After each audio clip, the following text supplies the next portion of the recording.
السلام علیکم۔ ہماری دینی جماعتوں کی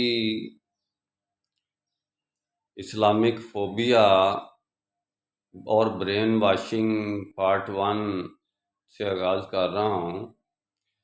جتنی بھی مسلک بندی، گروہ بندی، فرقہ بندی، جماعت بندی کی بنیاد پر جماعتیں بنی ہیں، ان کے ٹریننگ سینٹر ہیں جن کو یہ کہتے ہیں کہ ہم دعوت مسلمین پیش کر رہے ہیں، تو یہ دعوت مسلمین نہیں پیش کر رہے ہوتے بلکہ اپنی جماعت کے بارے میں ایک ٹریننگ سینٹر انہوں نے 6 روزہ تربیتی کیمپ، 7 روزہ تربیتی کیمپ یعنی کہ یا 15 روزہ تربیتی کیمپ یا مہینے کا ایک چلہ کاٹنے کے لیے یعنی تربیتی کیمپ بنائے ہوتے ہیں۔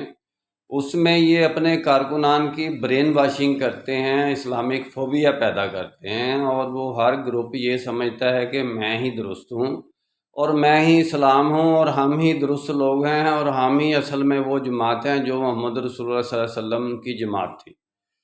تو میرا کام اسلامک ورلڈ کی امن اور یونائٹی کا ہے۔ اس کا پارٹ 2 انشاءاللہ میں ڈیٹیل بیان کروں گا کہ ان کی اصل اس بیماری سے امت کو نقصانات کیا پہنچ رہے ہیں اور ان کی اپنی دعوت کو کیا نقصانات پہنچ رہے ہیں، یہ کیوں 0 پوائنٹ پر ہیں، ان کا پریکٹیکلی سوسائٹی پر کیوں اثر نہیں ہے۔